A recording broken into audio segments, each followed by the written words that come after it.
Hi everyone, I am Fran and welcome back to my channel, Fran Look in the Pages.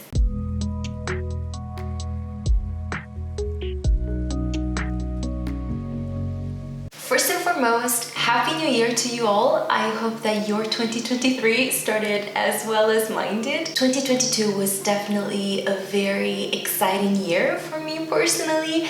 A year of new experiences and of new beginnings in a way. And I have so many hopes and dreams and goals that I want to achieve in 2023. I am so excited about it. And that is why I decided to film a series of videos. A 2023 New Resolutions sort of video series where I'll be going through some goals and some things that I would like to do or continue to do throughout 2023. In today's video, I will be going through my reading plans for 2023 and I am so excited about them. I know that I still have to do a 2022 wrap-up statistics sort of video. Don't you worry, it will be coming later in the month. At some point. In the second video, I would like to go over some channel goals that I would like to achieve by the end of 2023. And in the third and last video, I will be talking about some personal goals, some things that I would like to improve or focus on more in my personal and private life. I hope you will like this series. I hope that you will find it interesting, even though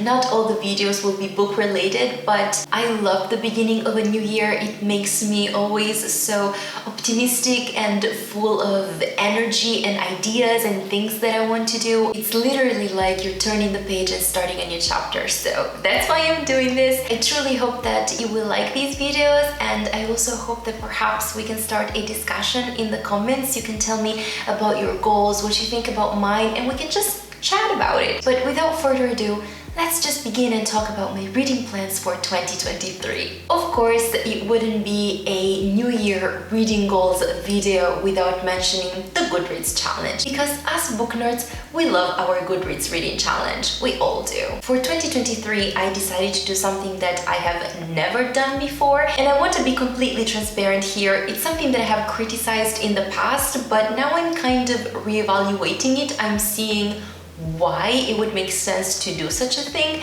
and that is setting my Goodreads challenge for one book. Obviously, that does not mean that I want to read only one book in 2023. Nothing could be farther from the truth. But I have realized throughout 2022 that there are months in the year where I can read up to 8-10 books a month, and other months where I struggle to finish one book because of work, because of something that is happening in my private life, whatever reason it may be.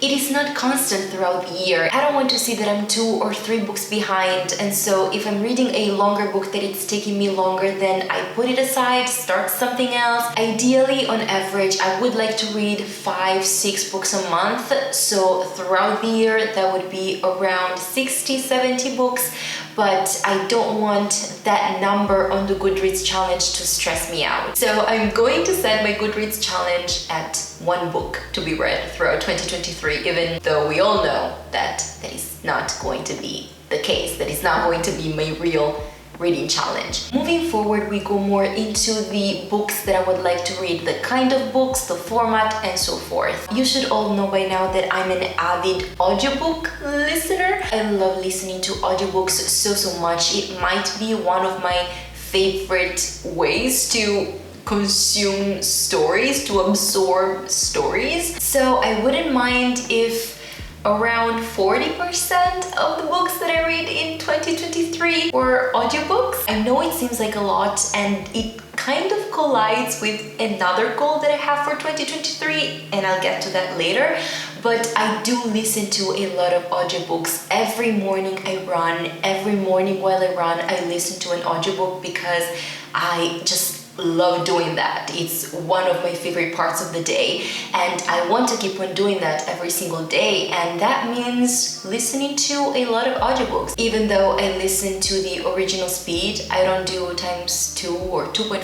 How do people do that? Because it gets to a point where the voice of the narrator gets so distorted and then all the words get tangled up, and that's not the point. The The point is that I would like a big part of my reading to be done through audiobooks, because that is just something that I love and that I want to keep on doing. Now, here it's where it gets complicated. Of the remaining percentage, so say that 40% of the books that I read are audiobooks, I would like at least a quarter of what's left, so 25% of 60%, to be books that I own. Where does that goal even come from? I have embraced a philosophy of life, I guess we could call it. I only want to own books that I really think I'm going to love, or books that I read and I loved. If we want to quantify it, I want 5-star books on my shelves, not 3-star books. Not because those books are less important or you don't need them in your life as a reader, because I really think you do,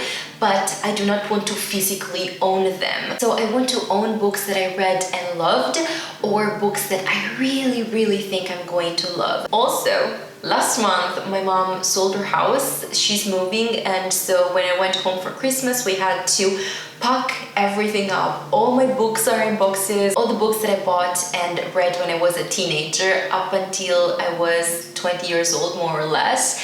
And I realized that there were so many books, so many that I hadn't even read or that I wasn't even interested in reading anymore. Some of them I'm trying to sell on Vinted, so you will find the link in the description down below in case you're interested in purchasing them and giving them a new home. But others, I realized that I still might be very interested in reading, so I'm trying to purge myself basically of physical books that I own. In order to do that, I really need to start tackling down my physical TBR, and thus this goal was born. So I basically just want to try and read more books that I own, either to finally see that yes, I love them, or to get rid of them. My next reading resolution really shouldn't come as a surprise, and that is that I would like most of my reading to be composed of queer books. Hopefully between 50 and 70%, excluding of course the picture books, because with picture books it kind of gets complicated, and I do read a lot of picture books for work, so I do not really want to count that for this specific goal. But yes, I want most of my reading to be gay, just like I am. Next, and this is something that I've been saying for years that I want to do, and this is the year, okay? I'm doing it. It's happening. I would like to read more Italian books. I always say it. Do I ever do it? Of course not. But this year it will be different. I can feel it. I want to achieve these goals that I'm setting for myself, just so that the change happens gradually. For now, I'm expecting 1 book a month for myself, but I know that in the back of my mind, I would like to be at least 2 books a month. Is it a realistic goal? I don't know, but I am going to try. I am going to try my hardest. 1 book a month, it has to happen. If it's more, I will be very happy with myself. The reason behind that goal is that, first of all, I want to be more aware of the publishing market in my country, which I realize I'm not an expert of, or better yet, I'm not as familiar with it as I am with the, let's say, mostly American and British market, publishing market. I would really like to change that, and in order to do so, I need to be more aware of what's coming out in Italy, what Italian readers are reading. Of course, I will still match what I'm reading to my tastes. Obviously, I don't want to force myself to read anything that I wouldn't enjoy or that I don't think I would enjoy, but at least I want to be more aware of what's being published in Italy. And also, I want my reading to be less American-centric, and to do that, I need to read more Italian books and more translated books from other countries, other languages, and that is something that I do want to do, that I do want to incorporate in my reading. And this reading goal matches a goal that I have for my channel, so you will see it in my next video. Stay tuned for that. Genres that I want to read. In 2023, I would like to focus more and explore more some genres that I already know I love. Whenever I love a book, like the favorite books of all time for me are books that belong to certain genres, to certain categories. But looking back at past years, reading-wise, I've realized that I haven't read as many books belonging to those categories as it would make sense for me to do, considering that when I do love a book, it belongs to one of those genres. Those genres are non-fiction, particularly but not exclusively memoirs. Fantasy, you guys know that when I do read a fantasy, I love me some fantasy. Priory of the Orange Tree. Mystery books, I really love listening to mystery audiobooks. Oh gosh, it's the best thing ever, and I want to do so much more of that. And last but not least, graphic novels. I love reading graphic novels so much. And I don't read as many as I would want to. I don't read as many as I should, considering how much I love them. And that needs to change. And this goal is the one that I said kind of collided with my audiobook listening goal, because I do love listening to memoirs. That's really the way to go with memoirs. I do love listening to nonfiction, and I love listening to mystery books, but fantasy and graphic novels, not so much. In fantasy books, you know, you have names of creatures and places, and the names of the characters are weird, so I feel like I need to read with my actual eyes to better get into the story.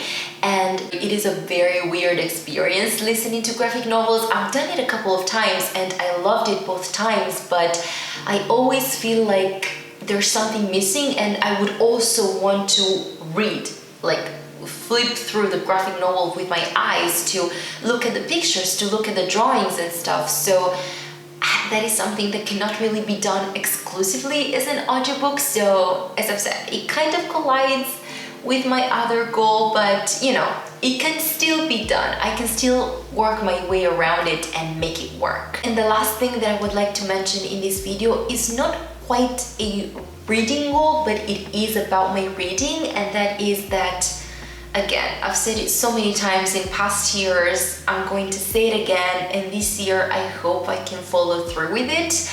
I want to keep track of what I'm reading. Like at the end of each book that I read, I actually want to sit down and write about it. Some thoughts, some ideas, my favorite quotes, like things like that. Not necessarily in a bullet journal that is complicated and you have to organize it and all that stuff. It can be something as simple and easy as a notebook. I just want to write down some thoughts about each book that I read. Something short, whatever, I don't care, but I want to do it because that's the way that a book really gets stuck in my mind, really gets to stay with me, if I write about it, if I think about it through my writing. And that is something that hopefully I will finally manage to do this year, 2023. It's the year of hoping, it's the year of new beginnings, new challenges. I can do it. I have faith. And this was it for this video. Thank you so much for watching it. I would love to hear from you what you think about my reading plans for 2023 and what your reading plans for 2023 are. Please let me know in the comments, enlighten me, so perhaps I can challenge myself to achieve even more goals, and we can discuss and talk about them throughout the year and keep us on track to actually achieve these goals. I will see you very soon with my next video in this series, where I will be going through some goals for my channel, which are not many, but they require time, which is a challenge of itself for me. Until then, have a good one, take care, and keep reading. Warm hugs. Bye!